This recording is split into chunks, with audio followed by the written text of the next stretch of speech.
Hello दोस्तों, refix India के YouTube channel पे आपका फिर से स्वागत है। और आज की वीडियो में हम देखेंगे, हमारे पास यहाँ पर एक सैमसंग का बोर्ड है और इसमें प्रॉब्लम क्या है वो चीज़ मैं आपको पहले दिखा देता हूँ, फिर मैं आपको बताता हूँ कि इसको कैसे ठीक करते हैं। तो यहाँ पर क्या है, अभी हम इसमें अडाप्टर लगाएंगे और अडाप्टर लगाने के बाद यहाँ पर क्या है कि इसमें जो प्रॉब्लम है वो कुछ इस तरीके से हमें देखने के लिए मिल रही है। अभी क्या है कि इसकी जो इंडिकेटर है वो रेड इंडिकेटर पे स्टक है अभी। तो अगर आपके पास इस तरह की कंडीशन आती है तो उसको कैसे स्टेप बाय स्टेप चेक करते हैं, आज की वीडियो में हम बात करेंगे। तो सबसे पहले आपको क्या करना है, मल्टीमीटर को यहाँ पर DC वोल्ट की रेंज पर सेट कर लेना है और यहाँ पर सेट करने के बाद आपको इसकी सभी वोल्टेज चेक करनी है जो एक मदरबोर्ड को चलने के लिए बेसिकली चाहिए होती हैं। तो जैसा कि अगर मैं चेक करता हूं तो यहाँ पर आप देखोगे तो काफ़ी अलग अलग यहाँ पर एक रेगुलेटर वगैरह लगे हैं जो कि अलग अलग वोल्टेज बनाने का काम करते हैं। तो अगर मैं यहाँ पर चेक करता हूँ तो यहाँ पर अगर मैं देखता हूँ तो मुझे यहाँ पर देखोगे तो 5 वोल्ट देखने के लिए मिल रहे हैं, जो कि ये जो हमारा CPU है और ये जो हमारा बोर्ड है इसको चलने के लिए चाहिए होता है। और यहाँ पर अगर मैं देखता हूँ तो यहाँ पर अगर आप देखोगे और यहाँ पर क्या है कि ये जो वोल्टेज है बिल्कुल परफेक्ट बन रही है। और ये वोल्टेज बनने के बाद यहाँ पर एक और हमारा एक बक कन्वर्टर लगा है और इस बक कन्वर्टर पे अगर हम चेक करते हैं तो यहाँ पर अगर आप देखोगे तो ये हमें 1.2 वोल्टेज मिल रहे हैं, जो कि यहाँ पर कोर वोल्टेज बनाने का काम कर रहा है। और यहाँ पर क्या है कि काफ़ी अलग अलग इसमें LDO भी लगे हैं। तो यहाँ पर अगर आप देखोगे, आपको अगर मैं यहाँ पर दिखाता हूँ तो 2 और अलग से LDO हमें देखने के लिए मिल रहे हैं। यहाँ पर देखोगे तो ये 2 LDO लगे हैं और इनकी अगर मैं इनपुट की बात करूँ तो इनपुट इन पे जो है 5 वोल्ट देखने के लिए हमें मिल रही है।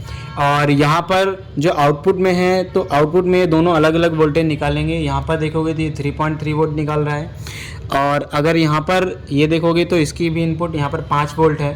और अगर आउटपुट की बात करें तो आउटपुट ये हमें 1.8 वोल्टेज देखने को यहाँ पर मिल रही है। तो यहाँ पर क्या है, एक और यहाँ पर हमें LDO देखने के लिए मिलता है और इसकी अगर इनपुट की बात करें तो इसकी जो इनपुट है वो भी 5 वोल्ट होगी। तो यहाँ 3.3 वोल्ट या 5 वोल्ट हो सकते हैं। तो यहाँ पर आप देखोगे, यहाँ पर जो ये इनपुट ले रहा है वो 3.3 वोल्टेज ले रहा है। और अगर हम आउटपुट की बात करें तो आउटपुट में जो वोल्टेज हमें मिल रही है वो 1.5 वोल्टेज मिल रही है। ये जो 1.5 वोल्टेज होती है ये होती है बेसिकली आपके रैम के लिए। तो अगर हम को ये कंफर्मेशन लेनी है कि जो हमारी 1.5 वोल्टेज है वो रैम तक जा रही है नहीं जा रही, तो क्या होता है कि रैम के पास में काफ़ी सारी अलग अलग रेजिस्टेंस लगी रहती है, जिस पे हम चेक करके ये कंफर्म कर सकते हैं कि ये जो रैम है उसमें 1.5 वोल्टेज इनपुट हो रहे हैं नहीं हो रहे। तो यहाँ पर अगर आप देखोगे तो एक यहाँ पर कॉइल लगी है और इस कॉइल के अगर मैं आउटपुट में यहाँ पर चेक करता हूँ तो मुझे 1.5 वोल्टेज देखने के लिए मिल रहा है। और अगर इस ट्रैक को मैं ध्यान से अगर दिखाता हूँ आपको तो यहाँ पर अगर देखोगे तो ये ट्रैक यहाँ से जा रहा है और ये ट्रैक यहाँ से जाने के बाद क्या है, ये इंटरनल होकर इस रेजिस्टेंस पे आ रहा है। और इस रेजिस्टेंस पे अगर हम वोल्टेज चेक करते हैं तो यहाँ पर अगर आप देखोगे तो ये हमें 1.5 वोल्टेज देखने के लिए मिल रही है। और ये जो 1.5 वोल्टेज है ये क्या है कि ये इस रैम की इनपुट वोल्टेज, जब तक इस रैम को एक इनपुट वोल्टेज नहीं मिलेगी ये रैम आपकी स्टार्ट नहीं होगी, जिसकी वजह से क्या है कि आपका जो ये सेट है वो रीसेट नहीं होगा। जब ये सेट आपका रीसेट नहीं होगा तो उस कंडीशन में इस जो इंडिकेटर है ये आपका रेड इंडिकेटर पे ही स्टक रहेगा, क्योंकि कोई भी जो सेट है वो जब तक रीसेट नहीं होता वो वापस से स्टार्ट नहीं हो सकता। तो यहाँ पर क्या है, हो क्या रहा है कि इसमें जो यहाँ पर रैम की जो वोल्टेज है जो इनपुट के लिए होनी चाहिए, एक साइड इस रेजिस्टेंस में तो इनपुट जा रहा है, लेकिन अगर मैं आउटपुट में यहाँ पर अगर वोल्टेज चेक कर रहा हूँ तो यहाँ पर आप देखोगे मुझे 29 मिली वोल्ट देखने के लिए मिल रहे हैं, जबकि यहाँ पर 1.5 ही आउट करना चाहिए। और अगर हम पावर निकाल कर इसकी रेजिस्टेंस की वैल्यू चेक करें तो यहाँ पर जो रेजिस्टेंस है वो लो होम्स की रेजिस्टेंस यहाँ पर यूज़ करी जाती है। तो यहाँ पर क्या है मैं इसको बीप रेंज पर सेट कर लूँगा और बीप रेंज पर सेट करने के बाद यहाँ पर मैं इसकी वैल्यू चेक करूँगा। तो यहाँ पर अगर आप देखोगे तो इसमें अभी यहाँ पर कोई भी वैल्यू मुझे यहाँ पर शो नहीं हो रही है। और अगर मैं इसको मेगा होम्स में रखता हूँ या किलो होम्स में तो यहाँ पर अगर मैं इसकी वैल्यू चेक करता हूँ तो इसकी जो वैल्यू आ रही है मुझे 1 किलो होम्स के अराउंड यहाँ पर देखने के लिए मिल रही है। और दूसरी साइड से चेक करता हूँ तो दूसरी साइड से भी मुझे यहाँ पर 1 किलो ओम्स यानी कि 1.5 किलो ओम्स की अराउंड यहाँ पर मिल रही है। अभी हम क्या करेंगे कि सबसे पहले इस रेजिस्टेंस को रिमूव करेंगे। रिमूव करने के बाद इसकी हम वैल्यू चेक करेंगे कि इसकी क्या वैल्यू हमें देखने के लिए मिलती है। तो यहाँ पर हम सबसे पहले इसको रिमूव करते हैं।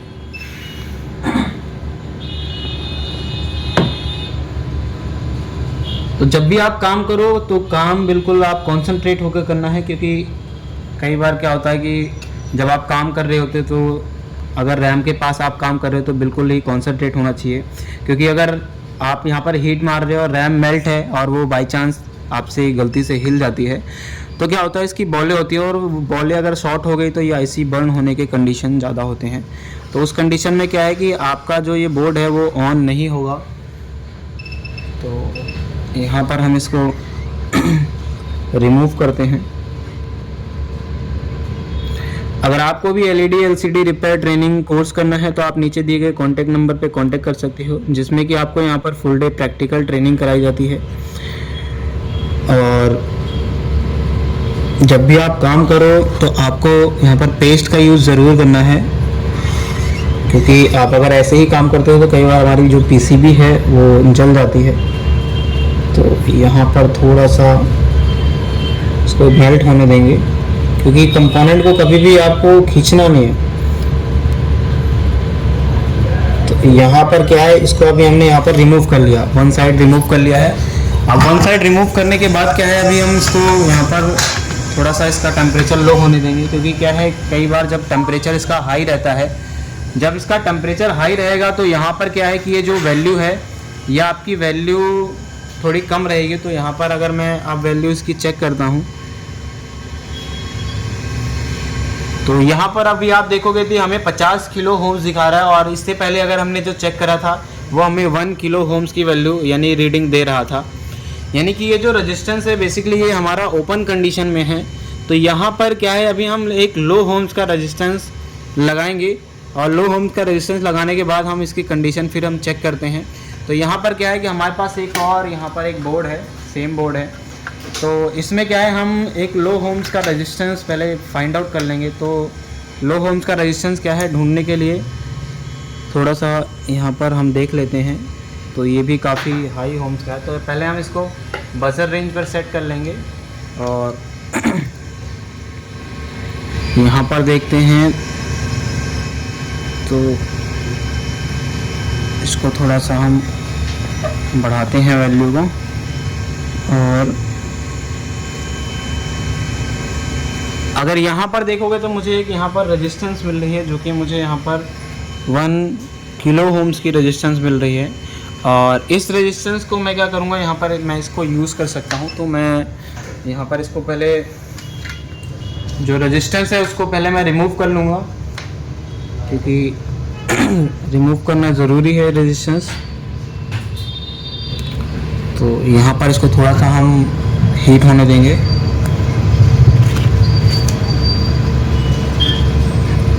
अगर आपको सर्किट नॉलेज रहती है तो आप किसी भी मदरबोर्ड को आसानी से रिपेयर कर सकते हो, और आपको पता रहता है कि वो वोल्टेज कहाँ कहाँ पर जाती है, तो आप इजीली किसी भी बोर्ड को रिपेयर कर सकते हो।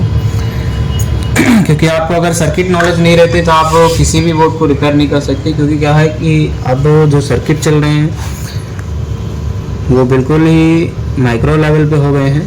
और यहाँ पर क्या है, हम इसको रिमूव कर लेते हैं। तो इसको थोड़ा सा मेल्ट होने देंगे।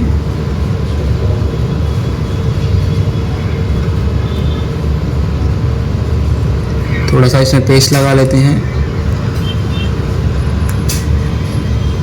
तो यहाँ पर हम थोड़ा सा पेस्ट का यूज़ करते हैं।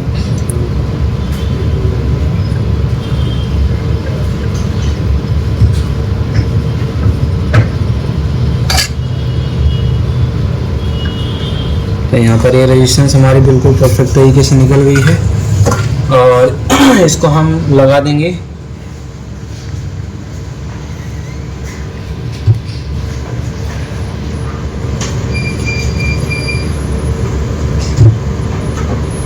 तो यहाँ पर क्या है कि आपको बिल्कुल ही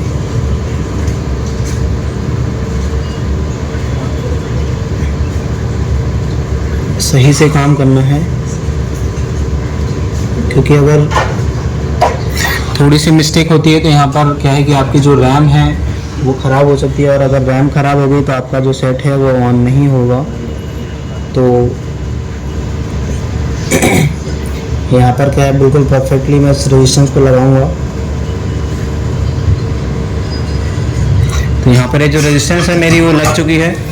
अब रेजिस्टेंस लगने के बाद क्या है कि मैं यहाँ पर इसको यहाँ पर अभी वोल्टेज दूंगा, लेकिन उससे पहले मैं इसको यहाँ पर थोड़ा सा क्लीन कर लूँगा, क्योंकि क्या है इसमें अभी थोड़ा सा पेस्ट लगा है।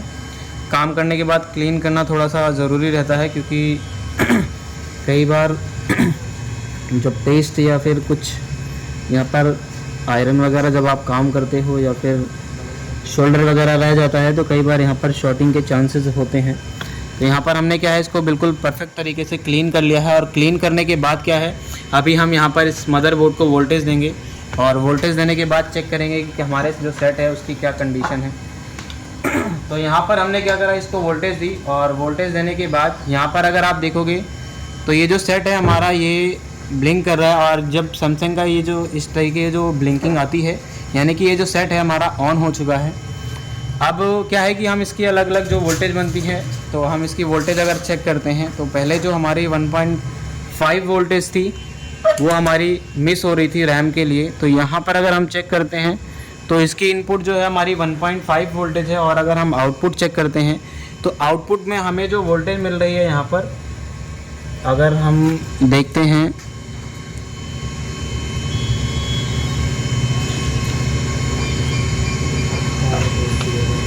तो यहाँ पर क्या है कि अगर हम सही से इसको पहले हम ग्राउंड लगाते हैं, तो ग्राउंड लगाने के बाद यहाँ पर देखोगे 1.5 वोल्टेज मिल रही है, और यहाँ पर अगर देखेंगे तो ये हमें क्या है 1.5 के हाफ वोल्टेज मिलते हैं, क्योंकि जब आपकी रैम ऑन हो जाती है तो ऑन होने के बाद क्या है इसके जो वोल्टेज होते हैं वो हाफ वोल्टेज हो जाते हैं, इसको बोलते हैं हम रेफरेंस वोल्टेज। तो यहाँ पर क्या है जैसे ही ये वोल्टेज यानी कि इसमें इनपुट हुई तो ये क्या है हमारा जो सेट है वो ऑन हो गया है। अब ये ऑन होने के बाद यहाँ पर देखोगे तो ये जो सेट है हमारा बिल्कुल परफेक्ट चल रहा है। और इसके बाद अगर मैं यहाँ पर इसकी पैनल की वोल्टेज चेक कराता हूँ तो पैनल की जो वोल्टेज है इसमें अगर मैं यहाँ पर आपको दिखाता हूँ तो आप यहाँ पर देखोगे ये जो पैनल की 5 वोल्टेज है बिल्कुल परफेक्ट बन रहा है। तो इस तरीके से आप किसी भी बोर्ड को आसानी से रिपेयर कर सकते हो। अगर आपको भी video LED LCD repair training लेनी है तो आप नीचे दिए गए कॉन्टैक्ट नंबर पर कॉन्टैक्ट कर सकते हो। और अगर आपको वीडियो पसंद आई हो तो वीडियो को लाइक करें, शेयर करें एंड चैनल को सब्सक्राइब जरूर करें।